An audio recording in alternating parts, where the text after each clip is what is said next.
Maintenant, on va aller par rapport à Agar. Agar va devenir en fait une mère porteuse. Parce que l'histoire, le mariage, Abraham était, selon les Bibles classées, était marié à Sarai, une femme qu'on appelle Sarai. Donc, c'était une femme également de l'Afrique de l'Est. Ok. Et vous savez que l'Afrique de l'Est, en fait, est limitrophe, en fait, avec l'Afrique du Nord. Donc, il y a un partage, un brassage entre l'Afrique du Nord et l'Afrique de l'Est. Ils ont beaucoup de choses en commun, en fait. Dont l'Afrique du Nord, c'est-à-dire le Maroc, l'Égypte, la Tunisie et l'Algérie. Il y a beaucoup il y a beaucoup de similitudes, il y a beaucoup d'alliances qui se produisent, il y a beaucoup de commerce également, échange entre les deux territoires, en fait, dans l'Afrique de l'Est et le nord d'Afrique également. Donc, il y a des mariages également qui sont produits entre ces deux territoires-là. Alors, donc, Agar, Agar, qui était, selon les Bibles classiques, la servante de la femme dont elle travaillait comme ménagère. C'était une Égyptienne qui travaillait comme... Donc, ça veut dire qu'elle est quittée de l'Égypte pour aller chercher... Elle a immigré en Afrique de l'Est. C'est comme des personnes émigrent également, par exemple, même l'Afrique, peu importe un Afrique quelconque, peut-être en Afrique centrale ou bien en Afrique de l'Ouest, et qui viennent également en Afrique du Nord. Est-ce que vous comprenez? Donc, c'est tellement cette femme-là aller chercher du travail, de quoi vivre, aller chercher une vie meilleure en Afrique de l'Est. Est-ce que vous comprenez? Donc, elle va être une ménagère, une nounou dans la maison d'Abraham. Mais Zoula vient dit que non, c'était la cousine en fait de Sarah. Ok, voilà une femme en fait qui va prendre sa cousine, selon ce que Abraham même Zoula écrit. Donc, il va prendre sa cousine qui est une amie, ou alors son amie qui était une. Soit dit qu'il a écrit une amie, qui va prendre une amie. Sarah va prendre une amie ou une cousine qui est comme sa sœur, il va mettre sur les mains de son mari. Que non, on va faire un enfant avec mon mari. Mais ça s'appelle comment? C'est ce qu'on appelle une mère porteuse.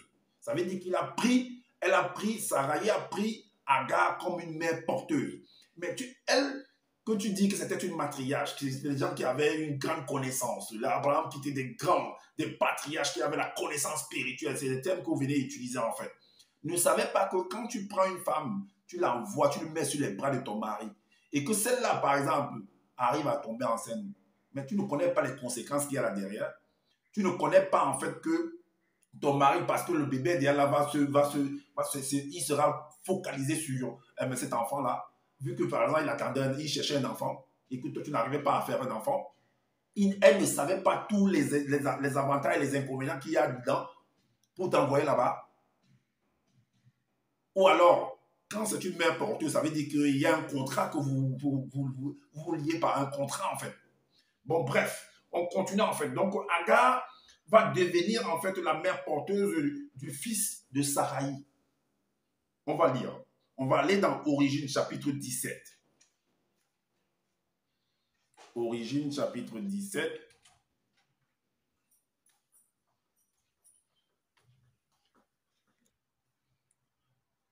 Donc, on va aller dans Origine, chapitre 17, pour comprendre, en fait, le phénomène. Dans Origine chapitre 17, dans le livre de ce monsieur, le verset 1, voici ce qu'il est dit. King, donc lui il appelle Sarah, lui il appelle King en fait. King, femme d'Abraham, que lui il appelle Sango, ne lui avait point donné d'enfant. Elle avait une amie intime. Donc voilà, c'était son amie intime.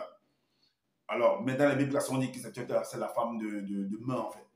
Donc une amie intime qu'elle considérait comme sa propre sœur qui vivait avec eux.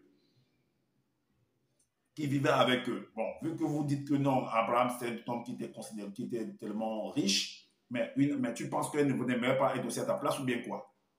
Tu penses qu'elle n'aimerait pas aussi être à ta place ou quoi?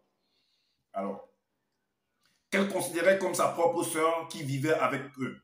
C'était une très belle femme noire égyptienne du nom de Agar. Donc, Abraham dit que c'était une femme égyptienne.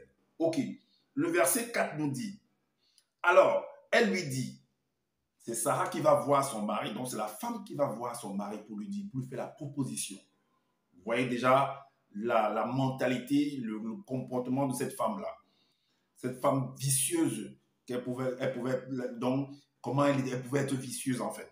Alors, elle lui dit, Sango, donc Abraham, voici que l'entité en charge des naissances et de l'entité en charge de l'introduction dans le visiblement empêché d'enfanter.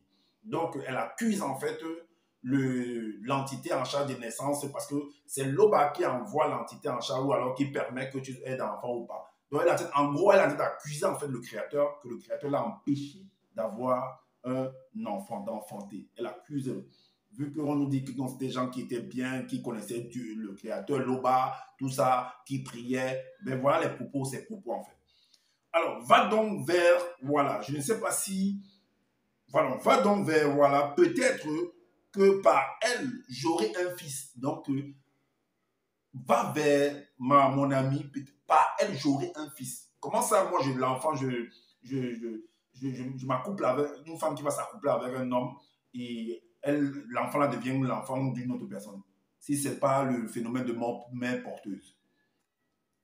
Alors, j'aurai un fils.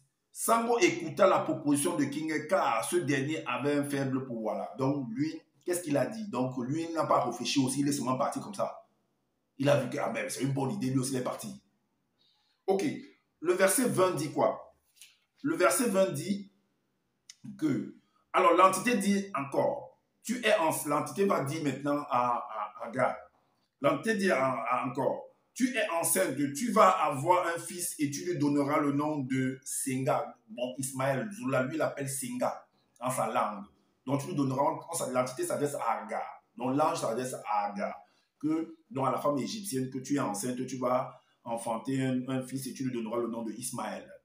Alors, parce que j'ai entendu la voix de ta détresse. Le verset 26 à 28 nous dit que au bout de quelque temps, Agar enfanta donc un fils à Sango, donc à Abraham. Et celui-ci nomma du nom de Senga, le fils qu'elle lui avait donné. Or, Sango était âgé de 86 ans quand voilà, lui enfanta Senga. Ok.